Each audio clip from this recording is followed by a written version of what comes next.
Good evening everyone. सब बहुत नमस्कार। क्लास स्टार्ट हो गई हुई आपकी। अमन कुमार जी का सबसे पहले मैसेज हमारे पास आया हुआ है। आरती करिए, राधे राधे। साहिल जतबे, श्याम कुमार गुप्ता, पंकज कुमार जी कह रहे हैं गुड इवनिंग। केशव कुमार कह रहे हैं प्रणाम। I am Narsinghpur sir, first बार पढ़ रहा हूँ, फिजिक्स सब समझ में आता है। राहुल तिवारी कह रहे हैं। निखिल, गौरव शर्मा, विजय कुमार, केशव वर्मा, सपना कुमारी, सभी को नमस्ते नमस्ते। तो भाई एक बार बताना, ऑडियो वीडियो सही है क्या? क्योंकि आप लोगों की क्लास में वैसे भी इस पूरे वीक कुछ ना कुछ समस्या रही है। हालांकि कल क्लास बढ़िया चली, कल कोई दिक्कत नहीं आई। पंकज जी नमस्कार, प्रणाम। चले आगे बढ़े, चल रहा माहौल, ऑडियो वीडियो ठीक है। वसीम अहमद कह रहे हैं गुड। अमित कह रहे हैं गुड इवनिंग। पंकज कुमार कह रहे हैं ओके। केशव वर्मा कह रहे हैं यस सर सही है, ऑडियो वीडियो ठीक है। तो कल कहाँ तक पढ़ा था भाई हमने? कल हाँ, अब इसमें आपको मैंने शायद इलेक्ट्रिक करंट की डेफिनेशन लिखवानी है। कल जो क्लास हुई थी आपके साथ में,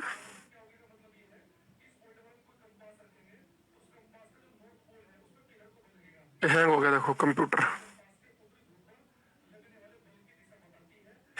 कल की मैं पीएनजी निकाल लेता हूँ एक बार। कल हमने क्वेश्चन कर लिया था, ठीक है।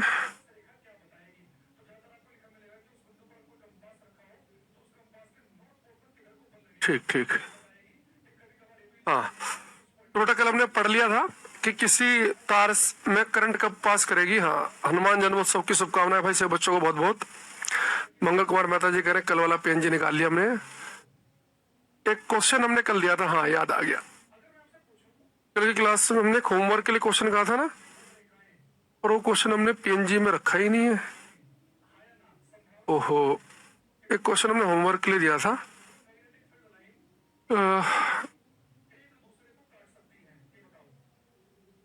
चलो निकालते हैं उसे हम।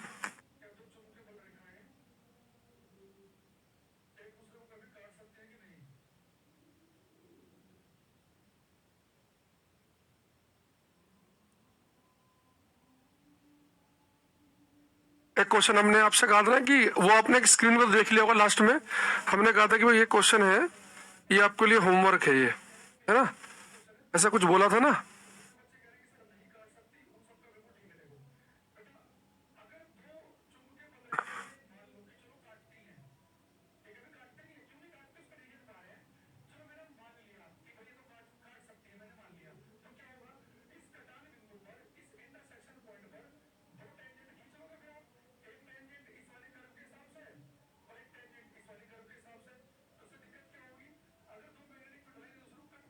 कल की पेन जी नहीं आई? कल मैंने भेज तो दी भाई, ने डाली क्यों नहीं है? कोई नहीं, आ जाएगी, मैंने भेज रखी है। हो सकता है कि लड़का छुट्टी पर आओ आज। हाँ, ये क्वेश्चन था, ये आपका हमने होमवर्क के लिए दिया था। ये अभी देख लो क्या आंसर होगा इसका, बताओ। रेलवे ग्रुप डी में भी लगभग ऐसे क्वेश्चन आया था। एक क्वेश्चन नंबर 1, कल 11 अप्रैल थे। कल का मैं देखता हूँ, मैंने पीएनजी भेज तो रखी है। क्या नाम है इसका? गोविंद।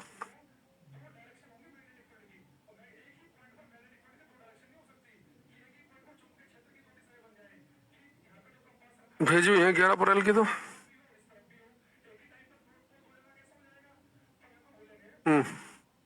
विजय कुमार गलत है, गौरव शर्मा गलत है, बाकी सबका अभी तक ठीक है। जितने बच्चे इसका आंसर लिख रहे हैं ए, उनका गलत है। डी वालों का महागलत है, तुक्केबाजी कर रहे हैं। इसका आंसर है सी। देखो, इसने कहा कि एक धारावाही अच्छा चालक है, good conductor while carrying current. तो बच्चों को क्या लगता है कि भाई कोई कंडक्टर है, कोई चालक है, जैसे कोई मेटल धातु का तार है, उसे जब करंट चलती है तो बच्चों को लगता है कि करंट बनती है इलेक्ट्रॉन के भागने से। तो इलेक्ट्रॉन पे तो नेगेटिव चार्ज है, तो बच्चे क्या करते हैं, ए ऑप्शन पे टिक लगा देते हैं, इसलिए क्वेश्चन आता है। तो मुझे एक चीज बताओ, किसी तार में जो करंट बनती है वो करंट बनती है इलेक्ट्रॉन के भागने से। कौन से इलेक्ट्रॉन भागने से? आप कहेंगे सर फ्री इलेक्ट्रॉन, मुक्त इलेक्ट्रॉन के भागने से बनती है। अच्छा, फ्री इलेक्ट्रॉन कैसे बने थे याद करो। न्यूक्लियस में अगर 20 प्रोटॉन है तो बाहर अलग अलग कक्षाओं में टोटल 20 इलेक्ट्रॉन चक्कर काट रहे होंगे। यानी न्यूक्लियस में अगर 20 प्रोटॉन है, बाहर 20 इलेक्ट्रॉन चक्कर काट रहे हैं। यानी जितना पॉजिटिव चार्ज है नाभिक में, उतना ही निगेटिव चार्ज भी है। अब इस 20 इलेक्ट्रॉन में से मान लो कि एक इलेक्ट्रॉन बाहर निकल गया, 19 अभी भी चक्कर लगा रहे हैं। भैया टोटल इलेक्ट्रॉन है तो 20 ही, बस 19 चक्कर काट रहे हैं, एक बाहर आ गया। और 20 अंदर न्यूक्लियस में प्रोटॉन है। भाई जितना पॉजिटिव चार्ज होता है किसी एटम के पास, उतना ही नेगेटिव चार्ज होता है। कोई भी एटम, कोई भी परमाणु न्यूट्रल होता है, उदासीन, उसके पास कोई चार्ज नहीं होता, नेट चार्ज जीरो होता है। कि जितना पॉजिटिव चार्ज नाभिक में, उतना इलेक्ट्रॉन चक्कर काट रहे हैं। बस यहाँ फर्क क्या पड़ गया कि न्यूक्लियस में अगर 20 प्रोटॉन है तो अलग अलग कक्षा में 20 इलेक्ट्रॉन चक्कर काट रहे होंगे। बस उन 20 में से मान लो कि 2 या 1 इलेक्ट्रॉन बाहर आ गया, बाकी चक्कर काट रहे हैं। पर नंबर ऑफ इलेक्ट्रॉन टोटल है तो उतने ही जितने प्रोटॉन है न्यूक्लियस में। तो किसी तार के अंदर जब करंट फ्लो कर रही होती है, उसमें बेटा इलेक्ट्रिकली न्यूट्रल होता है। भले यहाँ पर जो करंट बन रही है इलेक्ट्रॉन के भागने से बन रही है, पर ये फ्री इलेक्ट्रॉन है जो बाहर आए हुए हैं। पर ओवरऑल इलेक्ट्रॉनों की संख्या उतनी होती है जितने की प्रोटॉन की होती है। वो बात अलग है कि कुछ इलेक्ट्रॉन अभी बंधे हुए हैं, कुछ बाहर आ गए, लेकिन नंबर तो सेम ही है प्रोटॉन और इलेक्ट्रॉन का। तो ये हमने क्लास में बच्चों को कराया था लास्ट टाइम ग्रुप डी के पेपर में क्वेश्चन आया था। उसमें लिखा था उसने कि जब किसी तार से करंट पास करती है तो उसका नेट चार्ज कितना होता है। तो किसी तार से जब करंट पास कर रही है वो इलेक्ट्रिकली न्यूट्रल है, उदासीन है, यानी कि नेट चार्ज कितना है उसका, जीरो। नेट चार्ज ना पॉजिटिव है नेगेटिव है, कुल आवेश जीरो है।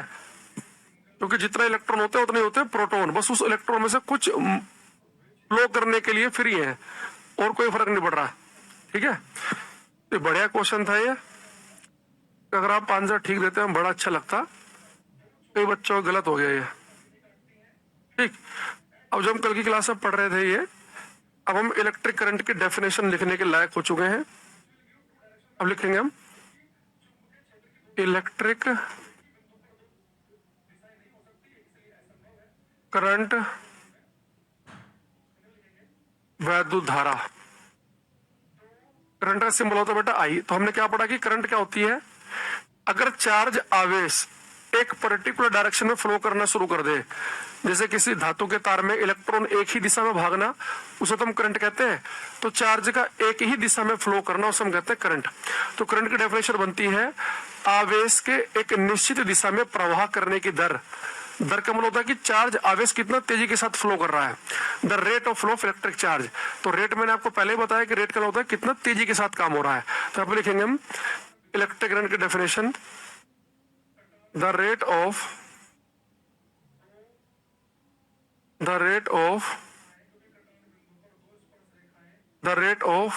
flow of electric charge, the rate of flow of electric charge in a particular direction is called electric current. Hindi में लिखेंगे वैद्युत आवेश के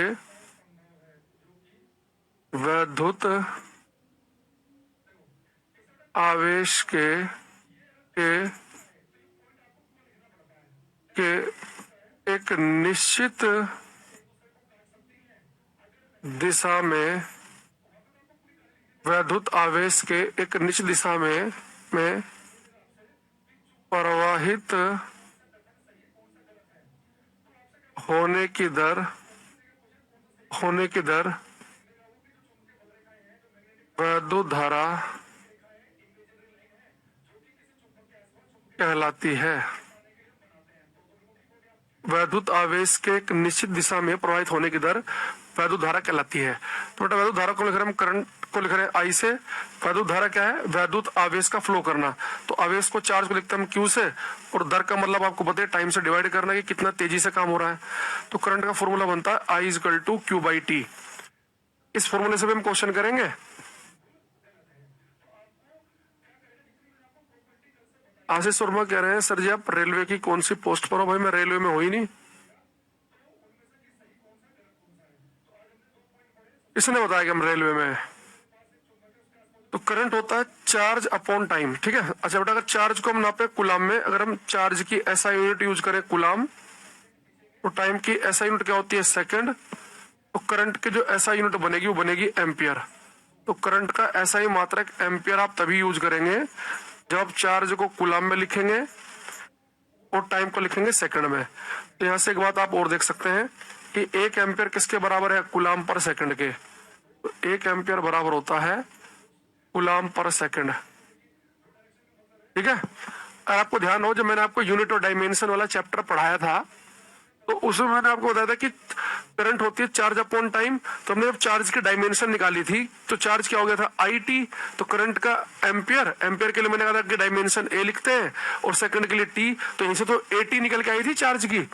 तो करंट का फॉर्मूला भी आपको याद रखना है, I is equal to Q by T। इस सभी में क्वेश्चन पूछूंगा आपसे, ठीक है भाई। यही पूछो अभी ना, और कैसे अलग से कहां से पूछोगे?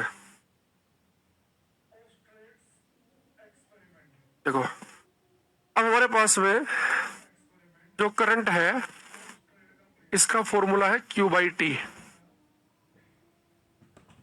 भाई मैं रेलवे में नहीं करता, मैं करता हूं मिनिस्ट्री में, जो मिनिस्ट्री ऑफ जल शक्ति में, जल मंत्रालय दिल्ली में है। मिनिस्ट्री जल शक्ति में आता है सेंट्रल वाटर कमीशन, केंद्रीय जल आयोग। दिल्ली जल बोर्ड मत समझना, दिल्ली जल बोर्ड अलग चीज है, वो तो दिल्ली सरकार का है, पानी वानी सप्लाई करने वाला। हमारा है सेंट्रल वाटर कमीशन, केंद्रीय जल आयोग, जो पूरे देश में जो डैम होते हैं उन सबको देखता है कि किस डैम में कितना पानी है, डैम का कंस्ट्रक्शन, कहाँ पर फ्लड आ सकती है, कहाँ पर नहीं आ सकती है, किस गांव को खाली कराना है, कहाँ वाटर का लेवल कम है, कहाँ ज्यादा है। हमारा काम अलग है। अच्छा ठीक है। अच्छा, अब इस फॉर्मूले से भी मैं क्वेश्चन आपसे पूछूंगा, पर इसमें थोड़ा सा हम कुछ और चीजें ऐड करेंगे, फिर हम आगे बढ़ेंगे। एक बेटा एक चीज आपको लिखनी है, करंट के साथ में ही लिखेंगे क्वांटाइजेशन ऑफ चार्ज, आवेश का क्वांटीकरण। क्वांटाइजेशन ऑफ चार्ज, आवेश का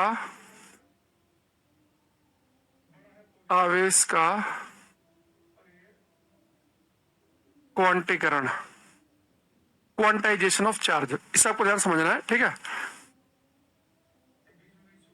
अब यहां पे एक बात समझना, इसे समझने के लिए कि मैं एग्जांपल ले रहा हूं, उस सब चीजों को बहुत जल्दी समझ जाओगे, और कमेंट बाजी कम से कम करो, ठीक है। जो क्वेश्चन पूछा है उसका आंसर दो। देखो, अगर मैं आपसे कहूं कि भाई मान लो कि भारत में सब तरह की करेंसी को समाप्त कर दिया जाए, सरकार कहे कि भारत में कोई भी इक्का, कोई भी नोट नहीं चलेगा, ना 1 रुपए का नोट चलेगा, ना 2 रुपए का, ना 5 का, ना 10 का, ना 100 का, ना 200 का, 500, सब खत्म। बस केवल एक नया 100 रुपए का हम नोट लेकर आएंगे, केवल यही चलेगा, यानी कि भारत में केवल एक ही करेंसी चलेगी, 100 रुपए का नोट। अगर केवल भारत में ऐसा हो कि केवल 100 रुपए का नोट ही चलता हो, तो देखो आपके पास 2 इंफॉर्मेशन हमेशा रहेंगी भाई। अब ना 200 का नोट चल रहा है, ना 500 का, ना 50 का, ना 20 का, ना 10 का, ना 1 का, ना 2 का, नोट ही केवल क्या चल रहे हैं, ठीक है, केवल 100 रुपए का। तो यहां से देखो क्या होगा, अगर जैसे मान लो किसी दिन आपको दोस्त आपके पास आए और आप उससे कहो यार 100-200 रुपए उधार दे दे, तो भाई 100-200 रुपए तो नहीं है, मेरे पास तो मात्र 173 रुपए हैं। तो जैसे आपका दोस्त कहे कि मेरे पास 173 रुपए हैं, आप समझ गए कि गलत इंफॉर्मेशन दे रहा है ये भाई। नोट ही जो है वो केवल 100 रुपए का चल रहा है। तो किसी व्यक्ति के पास या तो अमाउंट 100 रुपए हो सकता है, 200, 300, 400, 500, 600, क्योंकि 100 के मल्टीपल में तो हो सकता है जब नोट ही केवल 100 रुपए का चल रहा है। आपका दोस्त कह दे कि भाई मेरे पास तो केवल 97 रुपए है, समझ जाओ बिल्कुल गलत कह रहा है, नोट ही केवल 100 रुपए का चल रहा है, तो मिनिमम 100 रुपए तो उसके पास होने ही चाहिए। 97 कहां से हो गए? तो अगर भारत में केवल 100 रुपए का नोट चले तो किसी के पास अमाउंट है तो आपको पता है कि वो 100 के मल्टीपल में ही होगा, 100 के गुणक में ही होगा। ऐसा नहीं हो सकता कि वो 142 रुपए हो जाए या 236 रुपए हो जाए, 100 के मल्टीप्लाई में चलता है। ऐसे ही क्वांटाइजेशन ऑफ चार्ज ये कहता है कि अगर किसी वस्तु के ऊपर, किसी ऑब्जेक्ट के ऊपर चार्ज है, तो किसी वस्तु के ऊपर कितना चार्ज हो सकता है, जितना कि एक इलेक्ट्रॉन पे चार्ज होता है उसके मल्टीपल में। तो इलेक्ट्रॉन पे चार्ज कितना बताया था मैंने, होता है E के बराबर, बताया था ना, E की वैल्यू होती है 1.6 गुना 10 की पावर माइनस 19 कूलम। मैं भी प्लस माइनस में नहीं जा रहा, मैग्नीट्यूड की बात कर रहे हैं हम। तो किसी वस्तु पे जो चार्ज हो सकता है, जितना एक इलेक्ट्रॉन पे चार्ज है उसके इंटीजर मल्टीपल में हो सकता है। पूर्णांक में, यानी कि n की जो वैल्यू है वो केवल ये हो सकती है 1 2 3 4 5 6, ये, यानी किसी वस्तु पर चार्ज ऐसा हो सकता है कि n की जो वैल्यू होगी वो पूरा एक इंटीजर बनेगी, यानी किसी वस्तु पर चार्ज 10 ई हो सकता है, 12 ई, 15 ई, 100 ई, 150 ई, 250 ई। किसी वस्तु पर चार्ज कभी ऐसा नहीं हो सकता कि 2.37 ई हो जाए, नहीं, क्योंकि n की जो वैल्यू है वो कभी भी पॉइंटों में नहीं आएगी, फ्रैक्शन में नहीं आएगी। तो किसी वस्तु के ऊपर मैं कहूं कि भाई चार्ज है 60 ई, आप कहेंगे सर ये हो सकता है क्योंकि n की वैल्यू जो है वो 60 हो सकती है। लेकिन मैं कह दूं किसी वस्तु के ऊपर चार्ज है 7.99 ई, वो गलत है। और किसी वस्तु के ऊपर मिनिमम चार्ज कितना हो सकता है, भाई n की वैल्यू कम से कम 1 तो हुई, यानी किसी वस्तु पर मिनिमम चार्ज हो सकता है ई, अगर ई नहीं है तो ई के मल्टीपल में ही बनेगा। इसे हम कहते हैं क्वांटाइजेशन ऑफ चार्ज, कि किसी वस्तु के ऊपर अगर आवेश है, चार्ज है, तो जितना चार्ज एक इलेक्ट्रॉन पे है उसके गुणक में होगा इंटीजर मल्टीपल में। ठीक, अच्छा, अब यहाँ पे जो बेटे n है जो 1 2 3 4 5 ये नंबर ऑफ इलेक्ट्रॉन शो कर रहा है, इलेक्ट्रॉनों की संख्या, नंबर ऑफ इलेक्ट्रॉन्स, इलेक्ट्रॉनों की संख्या। यानी कि अगर मैं आपसे कह रहा हूं कि एक वस्तु पर चार्ज है 60 ई, इसका मतलब है कि उस वस्तु पर उतना चार्ज है जितना चार्ज 60 इलेक्ट्रॉन मिलकर बनाएंगे। इसी वस्तु के ऊपर चार्ज है 500 ई, उतना चार्ज है जितना चार्ज 500 इलेक्ट्रॉन मिलकर बनाएंगे। तो किसी वस्तु पर चार्ज हमेशा जितना एक इलेक्ट्रॉन पर चार्ज है उसके पूर्णांक में, उसके इंटीजर मल्टीपल में ही बनेगा। ऐसा नहीं हो सकता कि किसी वस्तु पर चार्ज हो 0.3 ई, 1.73 ई, 9.22 ई, ऐसा नहीं होगा। 10 ई, 11 ई, 12 ई, 13 ई, 14 ई, यानी कि एक पूर्णांक, एक इंटीजर नंबर होना चाहिए। ऐसे अगर मैं आपसे कहूं एक वस्तु के ऊपर चार्ज है 100 ई, यानी जितना चार्ज 100 इलेक्ट्रॉन मिलकर बनाएंगे उतना चार्ज है। तो जैसे मैंने आपको यहाँ बताया अगर भारत में केवल 100 रुपए का नोट ही चलता हो तो किसी व्यक्ति के पास जो अमाउंट होगा वो 100 के मल्टीपल में हो सकता है, 600 रुपए, 1000 रुपए, 1200 रुपए, लेकिन ऐसे नहीं हो सकता कि 750 रुपए हो, 100 के मल्टीपल में ही चलेगा।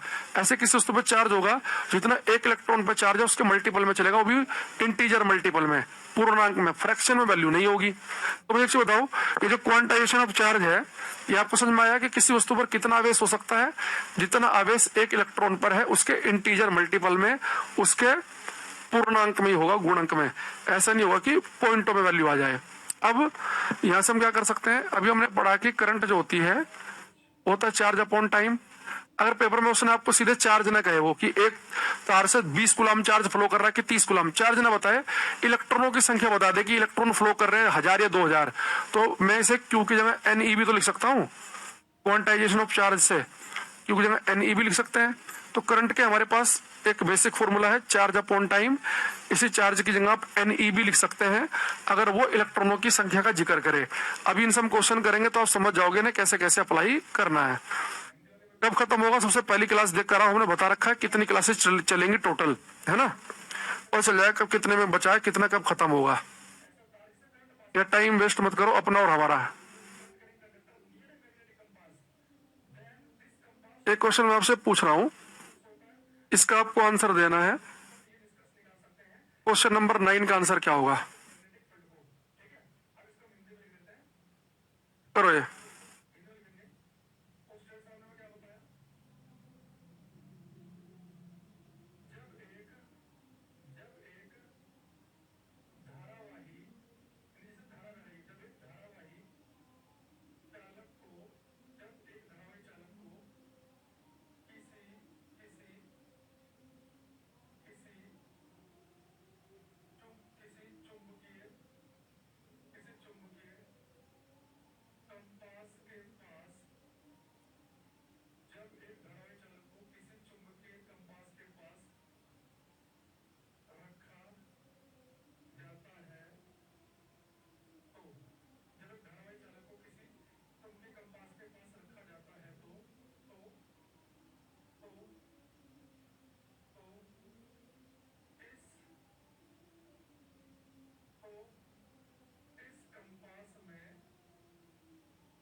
देखो इसलिए हमारे पास अभिषेक, पंकज, निखिल, राहुल तिवारी, धीरेन्द्र, शर्मिला, कुछ आंसर आ रहे हैं। अब यहाँ पे देखो कह रहा है कि कौन सा चार्ज पॉसिबल नहीं है, तो बेटा 1.6 गुना 10 की पावर -19 कुलाम, ये तो एक ई की वैल्यू है, जितना एक इलेक्ट्रॉन पे चार्ज है, ये तो हो सकता है। 1.6 का दुगना ये आ गया 2 ई हो गया, ये 4 ई है। ये क्या है, 1 से गुणा 10⁻19 का आधा यानी कि है E/2 यानी कि 0.5 E। तो हमें पता है कि किसी वस्तु पे जो चार्ज है वो हमेशा कितना होगा, जितना एक इलेक्ट्रॉन पे चार्ज है उसके मल्टीपल में हो सकता है, ये वाला नहीं हो सकता। तो आंसर बनेगा डी, क्योंकि जो मिनिमम चार्ज है वो कम से कम E तो होगा ही। Q=NE में कम से कम N की वैल्यू 1 तो होगी। ये रेखा खुरी सी बता रही है और राहुल तिवारी ए, इनका गलत है। पवन गुसेन का भी गलत है, बाकी सबका ठीक है। केशव अभिषेक पटेल सबका सही था, राहुल तिवारी ने ए लिखा है, गलत हो गया। निखिल का डी था, सही है। विक्रम कुमार महतो का भी सही है। भाई आप अभी इतना पढ़ाया, आप लोग पता नहीं सुनते नहीं हो। भाई जो चीज आपको बोली जा रही है, डायरेक्ट लिखवाई जा रही है, वही थोड़ी ना पेपर में आती है, उनसे चीजें निकल के बाहर आती है। इसलिए कहते हैं ध्यान से सुनो, साथ साथ लिखा करो। हमने कहा कि किसी वस्तु पे मिनिमम चार्ज कितना हो सकता है, जितना कि एक इलेक्ट्रॉन पे चार्ज है, या उसके मल्टीपल में बनेगा। तो ये किसकी वैल्यू है, जितना एक इलेक्ट्रॉन पे चार्ज है उसकी। ये 16 दूनी 32 यानी कि 2E हो गया, 16 चौका 64, ये 4E हो गया, और ये तो आधा हो गया। तुम इससे भी गलत कर दे रहे हो यार, बताने के बाद क्या ही पेपर में करके आओगे तुम। तो तुम 5 मिनट में ही पूरा कॉन्सेप्ट बताने के बाद गलत कर देते हो। तुम्हारे अंदर एक विशेष काबिलियत है देखा जाए तो। ये भी कोई छोटा मोटा गुण नहीं है कि पूरी की पूरी कहानी सुनने के बाद भी हम गलत कर दें।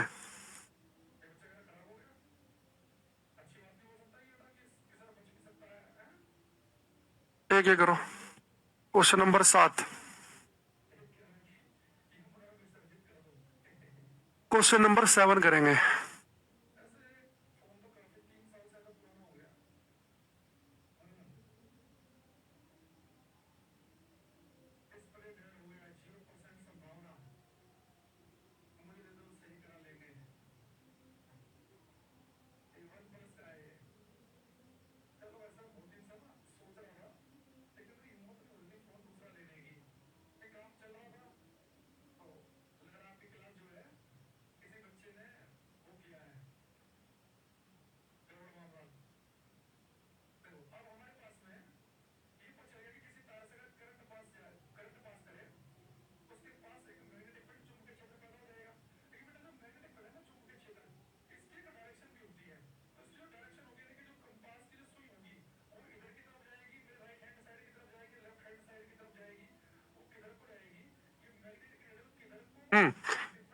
निखिल भैया की बार कमेंट क्या करो आप।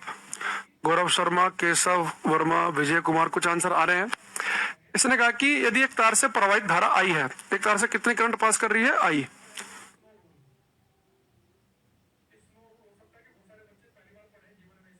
तो कह रहा कि यदि एक इलेक्ट्रॉन का आवेश E है, T सेकंड में बहने वाले इलेक्ट्रॉनों की संख्या किसके द्वारा बताई जाएगी। तो बेटा देखो, इलेक्ट्रॉनों की संख्या पूछ रहा है हमारे से, ठीक है।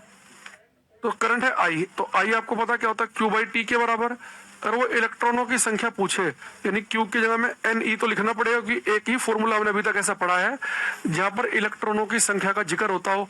तो Q की जगह लिखो NE, मुझे निकालना है N, तो N कितना हो जाएगा, I के साथ T की मल्टीप्लाई होगी IT, और ये E आ जाएगा नीचे, तो IT/E। जिनका C आया उनका ठीक है, बाकी सबका गलत है। तो आपको केवल इसमें थोड़ा बहुत अरेंज करना था कुछ नहीं। ये अभिषेक राजभर ए बता दे रहे हैं इसका आंसर। संजय वर्मा जी का सही है। अमन, केशव, कोमल कुमारी, धीरेन्द्र, इनका ठीक है एकदम। भाई आपको ये नहीं पता कि करंट का फॉर्मूला क्या होता है, चार्ज अपॉन टाइम। इलेक्ट्रॉनों की संख्या पूछ रहा है तो क्यू की जगह NE लिख लो। N निकालना है तो IT की मल्टीप्लाई होगी, E हो जाएगा नीचे, तो IT/E आएगा।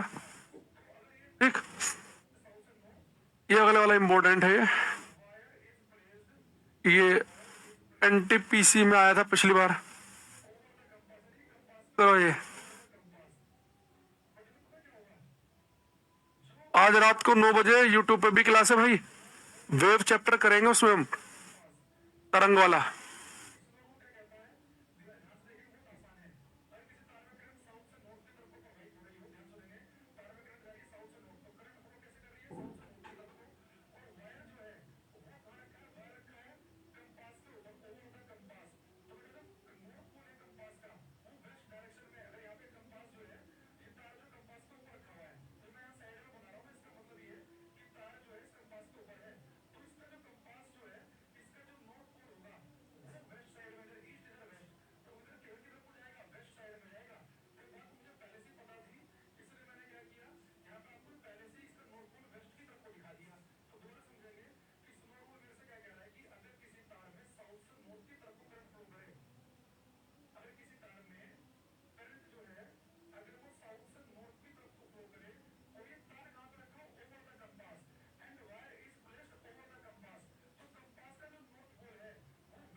हाँ, केशव, अनिल, पंकज, राहुल, करते रहो। इसने कहा कि number of electron in 1 coulomb charge, इलेक्ट्रॉनों की संख्या बतानी है n, किसमें 1 कूलम चार्ज में, अगर किसी वस्तु के ऊपर 1 कूलम चार्ज हो तो इलेक्ट्रॉनों की संख्या क्या होगी, इसका आंसर भी आप याद कर लेना, ठीक है।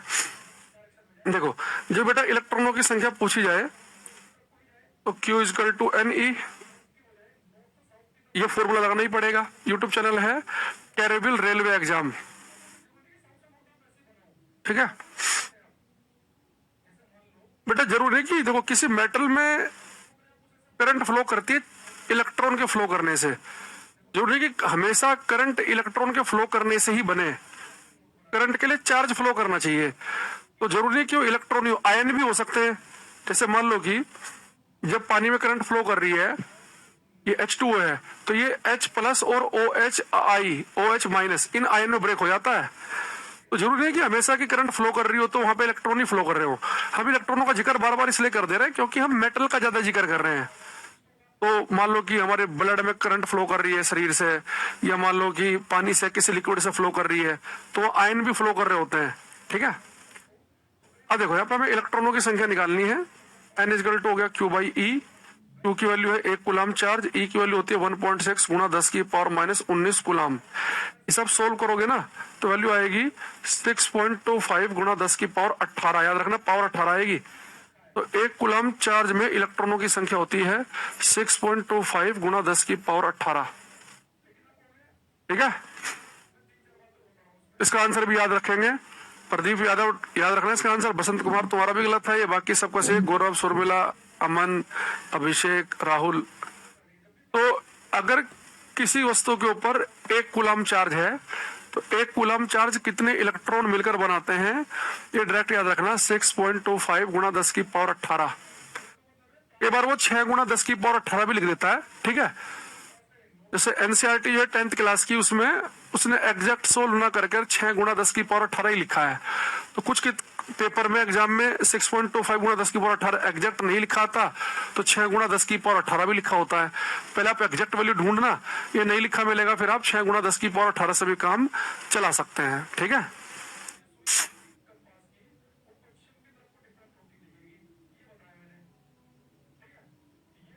क्वेश्चन करो ये वाला, क्वेश्चन नंबर 12।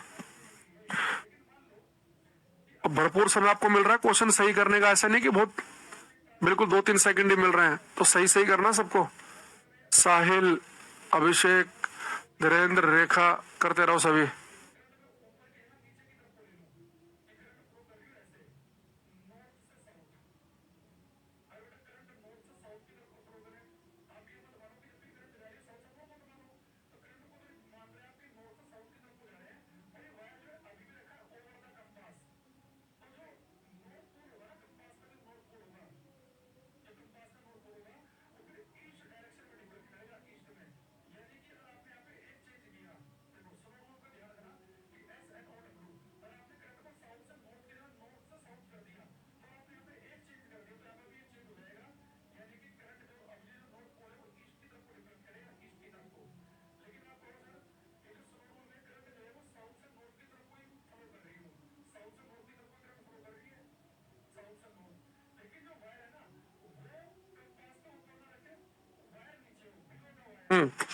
ये लिखा है जब वैद्युत बल्ब के फिलामेंट से 0.5 एम्पियर की धारा प्रवाहित होती है तो कितनी करंट फ्लो कर रही है, 0.5 एम्पियर की।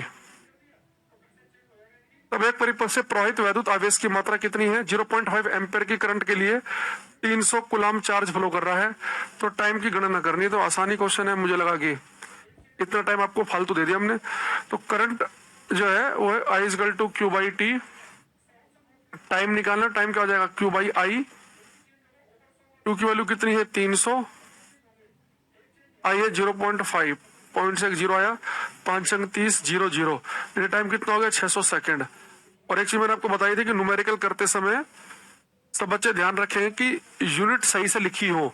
तो यहाँ पे मैंने सीधे वाली क्यू पुट कर दी, करंट एम्पियर में ही होनी चाहिए तो एम्पियर में ही लिखी है, चार्ज कूलम में ही होना चाहिए तो कूलम में ही लिखा है। यानी कि सीधे मुंह उठा के वाली पुट कर दो। लिखते लिखते ही मेरे दिमाग में चल रहा था कि इनकी यूनिट सही लिखी है, कुछ कन्वर्ट नहीं करना है, ठीक है।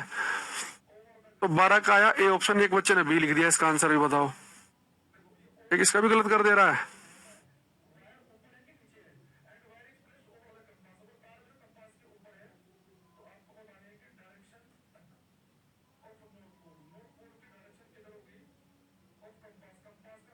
एक क्वेश्चन ये करो, इस फॉर्मूले से जुड़ा हुआ लास्ट क्वेश्चन करा रहा हूं मैं आपको ये।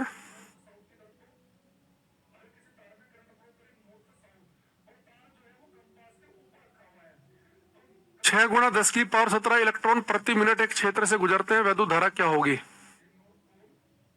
करते रहो सभी है।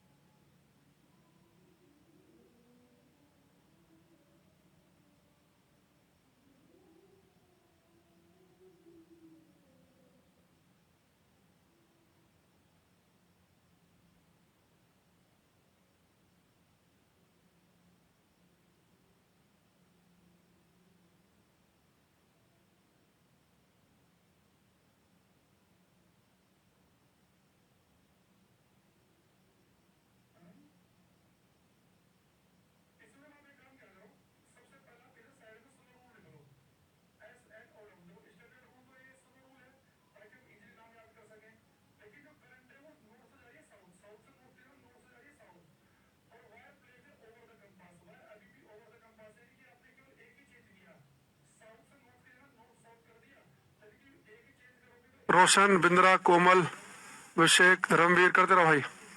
इसने कि 6 गुणा 10 की पावर 17 इलेक्ट्रॉन प्रति मिनट, तो इलेक्ट्रॉनों की संख्या इस बार आपको दे दी उसने 6 गुणा 10 की पावर 17 प्रति मिनट। टाइम दे रखा है 1 मिनट। जैसे मैंने मिनट लिखा दिमाग में, घंटी बजी कि टाइम की ऐसा यूनिट होती है सेकंड, तो सेकंड बदल लिया हमने 1 मिनट यानी कि 60 सेकंड। ठीक है, सेकंड का सिंबल खाली एस होता है, समझाने के लिए हमने पूरा SEC लिख दिया। तो वैद्युत धारा क्या होगी, करंट बतानी है। तो करंट क्या होती है Q/T, लेकिन अगर इलेक्ट्रॉनों की संख्या दे रखी हो तो Q की जगह आप NE लिख लेंगे। ठीक है, तो N कितना है 6 × 10⁻17। E की वैल्यू होती है 1.6 गुणा 10 की पावर-19 और टाइम दे रखा है 60 सेकंड। तो सोल्व कर लो इसे। कैसे भाग करेंगे, 10 आया, ये पॉइंट से 1 0 आगे नीचे, तो 2 और ऊपर जाएंगे पावर, तो कितने हो जाएंगी -21 + 17, तो 16 गुणा 10 की पावर-4 कुलाम। इसे आप लिख सकते हैं 1.6 गुणा 10 की पावर-3 कुलाम। -3 का मतलब होता है मिली, तो 1.6 मिली एम्पियर, यानी ए ऑप्शन आ जाएगा भाई। मिली का मतलब होता है 10 की पावर-3। जिनका आंसर 1 का ए आया है, जैसे कि राहुल तिवारी, रेखा, संजय, अनुराग का गलत हो गया, बाकी का ठीक था। प्रदीप यादव जी का सही है, अवधेश मौर्य गलत है, शिवम कुमार गुप्ता का सही है। और इसका आंसर बहुत कम बच्चों को मुझे दिख रहा। अब आंसर देने का कोई मतलब नहीं, इतना टाइम देने के बाद भी। साहिल, निखिल के आंसर बहुत लेट आ रहे हैं। ठीक,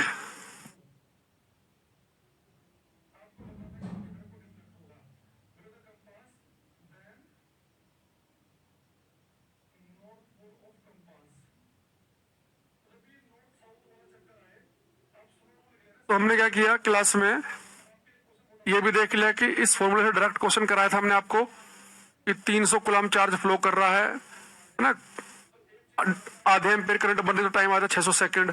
इससे भी क्वेश्चन करा दिया कि 6 गुणा 10 की पावर 17 इलेक्ट्रॉन फ्लो कर रहे हैं, तो कैसे क्वेश्चन बनेगा।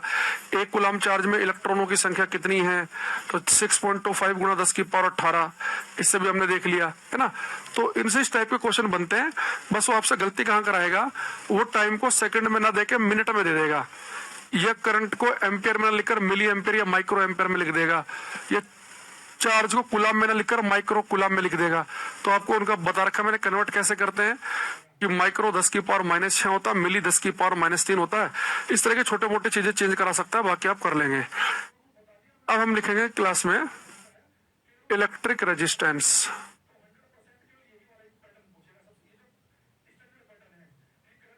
इलेक्ट्रिक रेजिस्टेंस वैद्युत प्रतिरोध, तो लिखते हैं हम R से। देखो भाई, किसी तार में जब करंट फ्लो करती है, नीचे में थोड़ा बता दीजिए, क्या बता, थोड़ा क्या बता दें भाई, नीचे में थोड़ा क्या बताएं, जो चल रहा है थोड़ा, थोड़ा होता है कि थोड़ा होता है, थोड़ा सा क्या बताएं बताओ। क्लास लिया करो, टाइम से आया करो क्लास में। ऐसा एक भी चीज नहीं है जो मुझे लगे कि आपको दोबारा बताने की जरूरत है। 3-3 शब्दों के फॉर्मूले हैं, उसमें वैल्यू पुट करनी है, पूरा बता दीजिए, बता रहा है। अब देखो, ये हमारे पास इलेक्ट्रिक रेजिस्टेंस, वैद्युत प्रतिरोध पे आते हैं हम।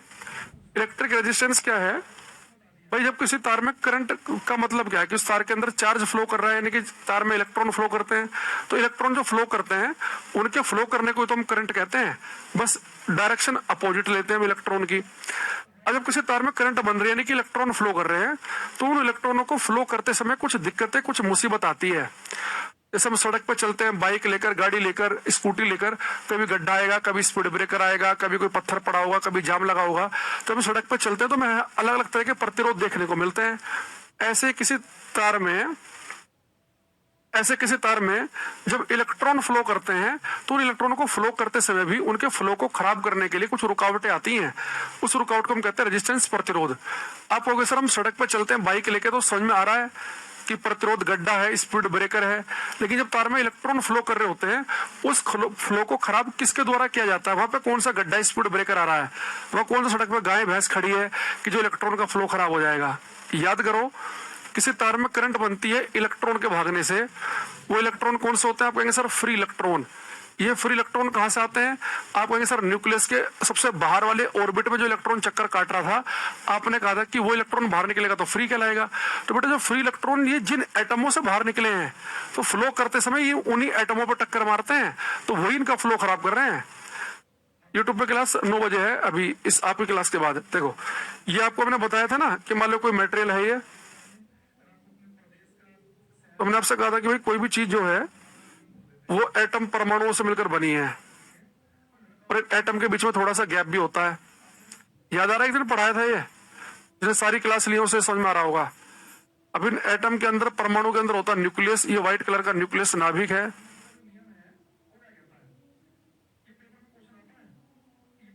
अब न्यूक्लियस के चारों तरफ अलग अलग कक्षाओं में इलेक्ट्रॉन चक्कर काटते हैं। तो मान लो कि ये इलेक्ट्रॉन बाहर आ गया ये फ्री इलेक्ट्रॉन है। ऐसे हमारे पास कुछ फ्री इलेक्ट्रॉन इकट्ठे हो गए। जैसे हम बैटरी लगाएंगे, सारे इलेक्ट्रॉन एक ही तरफ को भागेंगे। जब ये इलेक्ट्रॉन एक ही तरफ को फ्लो कर रहे होंगे, तो भागते समय ये इलेक्ट्रॉन जिन एटमों से बाहर निकल रहे हैं, उन पर टक्कर भी मारते चलते हैं। उन पर टक्कर भी मार रहे हैं। देखो, कई जगह टक्कर लगती है, आपको दिख रही होगी, तो टक्कर भी लगती है। तो जब किसी तार में करंट चलती है, तो इलेक्ट्रॉन भागते हैं। तो इलेक्ट्रॉन जब फ्लो कर रहे होते हैं, तो ये इलेक्ट्रॉन जिन एटम परमाणुओं से बाहर निकले हैं, उन पर टक्कर भी मार रहे होते हैं। तो यही तो उनका फ्लो खराब कर रही है, यही इनके लिए रेजिस्टेंस, प्रतिरोध है। अब हमें समझना है कि हम मार्केट से कैसा तार खरीदें कि उसका रेजिस्टेंस, प्रतिरोध बहुत ही कम हो, या कैसा तार खरीदे कि रेजिस्टेंस बहुत ही ज्यादा हो। तो किस किस बात पे प्रतिरोध, रुकावटें जो इलेक्ट्रॉन को फ्लो करने में मिलेंगी, वो किस किस फैक्टर पर डिपेंड करती है, किस पर नहीं करती, अभी हम समझेंगे। ये बेटा मैंने एक वायर लिया,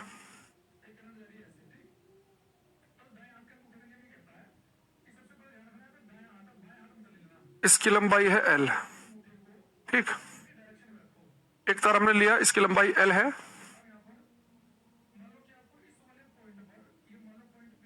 और इसका जो एरिया ऑफ क्रॉस सेक्शन है, अनुप्रस्थ काट का क्षेत्रफल, वो है A।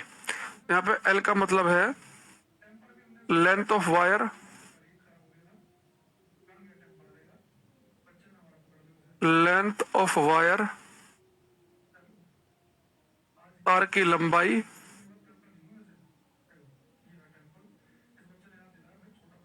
और ए होता है area of cross section, area of cross section अनुप्रस्थ काट का परिच्छेद क्षेत्रफल, परिच्छेद, अनुप्रस्थ काट का परिच्छेद क्षेत्रफल। अब आप कहेंगे सर तार की लंबाई तो हमें समझ में आ रही है भाई, तार के दोनों सिरे अगर दूर दूर है तो तार काफी लंबा है, तार के सिरे नजदीक नजदीक है तो तार छोटा है। लेकिन ये क्या लिख दिया आपने? एरिया ऑफ क्रॉस सेक्शन, अनुप्रस्थ काट का परिच्छेद क्षेत्रफल। हिंदी में तो नाम कुछ ज्यादा खतरनाक है इसका। देखो, एरिया ऑफ क्रॉस सेक्शन क्या होता है, आप ये समझो, जैसे मान लो मेरे पास में एक वायर है, एक तार है, अब ये तार चल रहा है चल रहा है चल रहा है चल रहा है, जहाँ पे तार खत्म हुआ तो उसके आगे की जो आपको गोलाई सी दिख रही है ना, ये यहाँ पे तार खत्म हुआ और आगे की जो गोलाई सी दिखाई दे रही है, इसे हम कहते हैं एरिया ऑफ क्रॉस सेक्शन। यहाँ पे इसमें देख लो, मान लो हमारे पास में एक तार है, तो ये तार चल रहा यहाँ पे खत्म हुआ, तो आगे की जो गोलाई दिख रही है ये इसका एरिया ऑफ क्रॉस सेक्शन है। नहीं, आप एरिया ऑफ क्रॉस सेक्शन को तार की मोटाई समझो, तो जो तार ज्यादा मोटे होंगे उनका एरिया क्रॉस सेक्शन ज्यादा होगा, जो पतले होंगे उनका कम होगा। तो किसी तार का जो रेजिस्टेंस है, जो प्रतिरोध है, जिसे हम आर से लिखते हैं, ये रेजिस्टेंस तार की लंबाई के होता है प्रोपोर्शनल, समानुपाती। इसका मतलब है कि तार जितना ज्यादा लंबा होगा उसका रेजिस्टेंस उतना ही ज्यादा होगा। एल्युमिनियम कॉपर में तार में कॉपर क्यों उत्तम मानते हैं? क्योंकि कॉपर की रेजिस्टिविटी, प्रतिरोधकता कम होती है। आएगा अभी इस चैप्टर में, आगे चल के सुनते रहो। देखो, अब हमारे पास में तार का जो रेजिस्टेंस है वो लंबाई के प्रोपोर्शनल है। जितना लंबा तार होगा, इलेक्ट्रॉन जब फ्लो करेंगे उतनी ज्यादा एटमों पर टक्कर मारने की संभावना ज्यादा बनेगी। तो बहुत लंबा तार, इलेक्ट्रॉन यहाँ से फ्लो कर रहे हैं, तो बीच में एटम पे टक्कर मार मार के आगे बढ़ेंगे, तो ज्यादा टक्कर मार मार के आगे जाएंगे, तो ज्यादा रुकावटें मिलेंगी। तो तार जितना ज्यादा लंबा होगा उसका रेजिस्टेंस उतना ही ज्यादा होता है। दूसरा, तार का बेटा जो रेजिस्टेंस है वो मोटाई के होता है इनवर्सली प्रोपोर्शनल, व्युत्क्रमानुपाती। यानी कि अगर तार मोटा है, नीचे की वैल्यू ज्यादा है, तो रेजिस्टेंस कम आएगा। मोटे तार में इलेक्ट्रॉन इजीली फ्लो कर जाते हैं। तार पतला है, मोटाई कम है, नीचे की वैल्यू कम, तो रेजिस्टेंस क्या आएगा? ज्यादा। यानी उस तार का रेजिस्टेंस ज्यादा होता है जो लंबा होता है, और उसका भी रेजिस्टेंस ज्यादा होता है जो पतला होता है। अगर तार लंबा और पतला दोनों ही हो, तार लंबा भी और पतला भी हो, तो रेजिस्टेंस बहुत ही ज्यादा होगा। तो कैसे तार का रेजिस्टेंस ज्यादा होता है? जो लंबे और पतले तार होते हैं। तो यहाँ पे लिखेंगे हम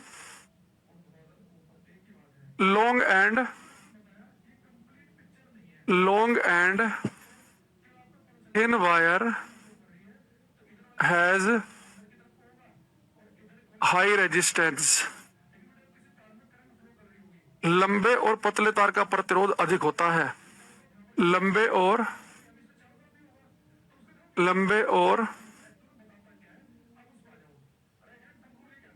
पतले तार का प्रतिरोध अधिक होता है। Long and thin wire has high resistance. लेकिन अगर तार लंबा पतला ना हो, छोटा और मोटा हो, भाई लंबाई कम तो रेजिस्टेंस कम, मोटाई ज्यादा, नीचे के लिए ज्यादा तो भी कम। तो जो तार छोटा और मोटा होगा उसका रेजिस्टेंस कैसा आएगा? कम आएगा। तो जो छोटे मोटे तार होते हैं उनका रेजिस्टेंस होता है कम। छोटे मोटे तार का रेजिस्टेंस कम होगा। वो वाली लाइन में मैं यहीं पे लिखवा देता हूं, short and thick wire has low resistance. छोटे और मोटे तार का प्रतिरोध कम होता है। ये लाइन हमें जरूरत पड़ेगी आगे चल के, तो याद रखना कि लंबा पतला तार है, रेजिस्टेंस ज्यादा होगा, छोटा मोटा है तो कम होगा। इसलिए आप देखना अपने घर में, तो रेजिस्टेंस ज्यादा का मतलब क्या है कि जब उस तार से इलेक्ट्रॉन फ्लो कर रहे होंगे तो ज्यादा टक्करें मार रहे होंगे एटम पे, परमाणुओं पर। जब टक्कर ज्यादा लगेंगे तो गर्मी ज्यादा पैदा होगी। अपने हाथ में दो लोहे की चीजें लो, लगातार उनमें टक्कर मारते रहो ऐसे, अब हाथ लगा के देखना गर्मी महसूस होगी। यानी जिन तार का रेजिस्टेंस ज्यादा है वहां पे इलेक्ट्रॉन फ्लो करते समय टक्करें बहुत ज्यादा मारेंगे, बहुत कोलिजन होगा, बहुत टक्कर लग रही होगी, तो वहां गर्मी ज्यादा पैदा होगी, वो तार जल्दी गर्म हो जाएगा। तो वैसे तार जल्दी गर्म हो जाते हैं जिनका रेजिस्टेंस ज्यादा हो। इसलिए अपने दिमाग में सोचो, आंखें बंद करके, अगर बहुत ही लंबा पतला तार हो, ये तार जल्दी क्यों जल जाते हैं, फूक जाते हैं लंबे पतले तार? ये लंबे पतले तार का रेजिस्टेंस ज्यादा होता है, जल्दी गर्म हो जाएंगे, जल्दी फूक जाएंगे ये। इसलिए अगर आपके घर में बहुत ही जो हैवी चीजें होती है ना, जैसे आपके घर में मान लो एसी है, तो आप देखना ध्यान से, एसी का तार जो होगा ना, एक तो बहुत ही मोटा सा होगा जो एसी से निकला होगा, इतना मोटा तार होगा वो, और छोटा भी होगा। एसी का जो कनेक्शन है उसके आसपास ही बनाया जाएगा, ताकि तार छोटा और मोटा हो, तो छोटे मोटे तार का रेजिस्टेंस प्रतिरोध कम होता है। तो क्योंकि एसी भाई हैवी चीज है, तो आगे हम पढ़ेंगे इससे ज्यादा करंट चाहिए, तो करंट जो है गर्मी पैदा करती है, हीट पैदा करती है। तो छोटा और मोटा तार लेंगे तो उसका रेजिस्टेंस कम होगा, तो उतनी गर्मी पैदा नहीं हो पाएगी। लेकिन लंबा पतला तार को जल्दी फूक जाएगा। घर में देखना आपके जैसा प्रेस करते होंगे इलेक्ट्रिक आयरन, उसकी जो डोरी होगी वो भी काफी मोटी होती है, पतली नहीं होती। जो हैवी चीजें हैं, मोटर के साथ जो तार होगा मोटा होगा, वो जब थिकनेस वाला होगा, तो मोटे और छोटे तारों का रेजिस्टेंस कम होता है, ये जल्दी गर्म नहीं होते। लेकिन लंबे पतले तार जल्दी गर्म हो जाते हैं। तो हीटर का तार हम आगे पढ़ेंगे, तो हीटर का तार तो हमें जल्दी गर्म करना है ताकि हीटर जल्दी गर्म हो जाए, उसका तार हम उसमें खाना बना सके, सब्जी बना सके। तो हीटर का तार आप देखना, सो घुमा घुमा घुमा घुमा के बहुत ही लंबा तार होता है वो हीटर का। पतला और लंबा तार को रखते ताकि उसका रेजिस्टेंस ज्यादा हो, ताकि जल्दी गर्म हो, जल्दी गर्म होगा तो चाय जल्दी बन जाए उसके ऊपर। तो अगर आपको ऐसे तार चाहिए जिनका रेजिस्टेंस बहुत ज्यादा हो, जो बहुत जल्दी गर्म हो जाते हो, तो लंबे पतले तारों का रेजिस्टेंस होता है ज्यादा और छोटे मोटे का रेजिस्टेंस होता है कम, वो जल्दी गर्म नहीं होंगे। ठीक है, तो बहुत ही हैवी चीज जब हमें चलानी होती है तो वहां पे हम कोशिश करते हैं कि तार बहुत मोटा लें, लंबाई कम से कम रखें। ठीक है, अच्छा अगर मैं इन दोनों को मिला दूं, इक्वेशन 1 और 2 को, फ्रॉम इक्वेशंस 1 एंड 2, रेजिस्टेंस किसके प्रोपोर्शनल होगा, एल के, और एरिया क्या होगा, इनवर्सली प्रोपोर्शनल। भाई लंबाई के समानुपाती है, एरिया के व्युत्क्रमानुपाती है। प्रोपोर्शनल का जब चिन्ह हटाएंगे तो यहाँ पे कांस्टेंट आएगा, उस कांस्टेंट को यहाँ पे लिखते हैं रो। रेजिस्टेंस का फॉर्मूला बनता है रो एल बाई ए। ये रो ही गजब की चीज है, इससे बड़ा क्वेश्चन आता है रो से। तो जो रो है यहाँ पर, इसे हम कहते हैं रजिस्टिविटी। 90% केस में आपको रजिस्टिविटी लिखा मिलेगा, कई बार आपको लिखा मिलेगा स्पेसिफिक रेजिस्टेंस भी। हिंदी में हम कहते हैं प्रतिरोधकता या विशिष्ट प्रतिरोध। प्रतिरोधकता या विशिष्ट प्रतिरोध, एसएससी वालों ने विशिष्ट प्रतिरोध यूज किया था सीजीएल मेंस में 2023 वाले में या 22 वाले में, किसी पेपर में। तो रेजिस्टेंस का फॉर्मूला होता है रो एल बाई, ये लंबाई है, मोटाई है, ये क्या है, प्रतिरोधकता, विशिष्ट प्रतिरोध। ये क्या बला है इसके बारे में डिटेल में भी बात करेंगे क्लास में। ठीक है, अच्छा अब अगर मैं आपसे कहूंगी बेटा जो रेजिस्टेंस है ये, इसका फॉर्मूला हमारे पास में आ गया, रेजिस्टेंस क्या हो गया, रो एल बाई ए। अगर मैं आपसे कहूं कि रेजिस्टेंस जो होता है प्रतिरोध, इसकी ऐसा यूनिट क्या होती है, तो आप सबने पढ़ा है बचपन से, इसकी जो ऐसा यूनिट है वो होती है ओम। ये एक साइंटिस्ट के नाम पे है, ये ओम सिंबल होता है इसका, ये ओम। अब आप मुझे बताएंगे कि रेजिस्टिविटी प्रतिरोधकता, इसे मैंने रो से लिखा है, इसकी ऐसा यूनिट क्या होती है, तो बच्चा बताएगा। हीटर का तार किसका बना होता है, बल्ब का किसका बना होता है, आएंगे सारी चीजें आगे चल के।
देखो जो बच्चे ओम मीटर लिख रहे हैं उन सबका सही है।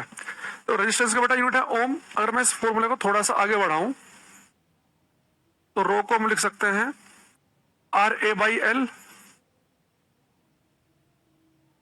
इससे क्या कर रही हो भाई,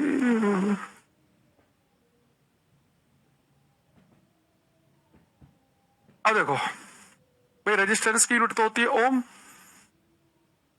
एरिया को हम नापते हैं मीटर स्क्वायर में, लंबाई को नापते हैं हम मीटर में। ठीक, तो मीटर से 1 मीटर चला गया तो केवल क्या बचा, ओम मीटर। उसकी यूनिट बनती है ओम मीटर। तो रेजिस्टेंस और रेजिस्टिविटी दोनों के मात्रक याद रखेंगे। रेजिस्टेंस का मात्रक होता है ओम, रेजिस्टिविटी का होता है ओम metre. Om Om metre, resistivity की यूनिट बहुत इंपॉर्टेंट है, बहुत आती है एग्जाम में ये, ओम मीटर। ठीक है, ओम मीटर होगा इसका मात्रक। ये न्यूटन मीटर बता रहा है एक बच्चा। अरे न्यूटन तो फोर्स बल के लिए होता है, कहां से आ गया न्यूटन है? ये भाई साहब न्यूटन बता रहे हैं, न्यूटन का दूर दूर तक भी नहीं है कहीं।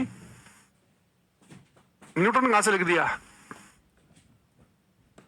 अगली क्लास में चलो हम इसका रेजिस्टिविटी का पोस्टमार्टम करेंगे।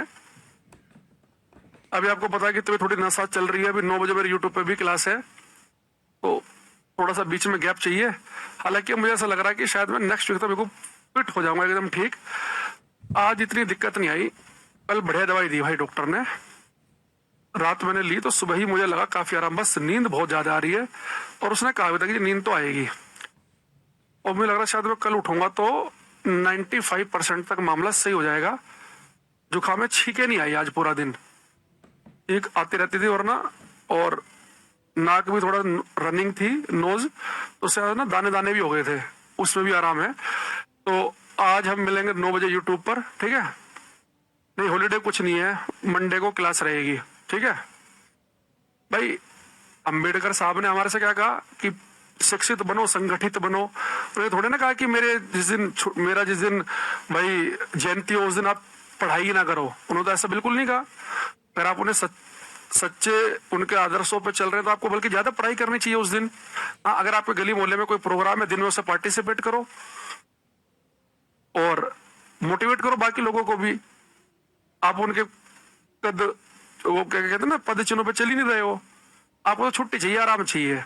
अच्छा आजकल क्या है, अगर किसी जाति किसी धर्म का जो बड़े लोग हैं और सरकार छुट्टी ना करे उस पर, तो वो सोचता है कि इंसल्ट है। मेरा तो मानना है कि जितने भी बड़े बड़े लोग हैं उनके उस पर तो छुट्टी करनी ही नहीं चाहिए।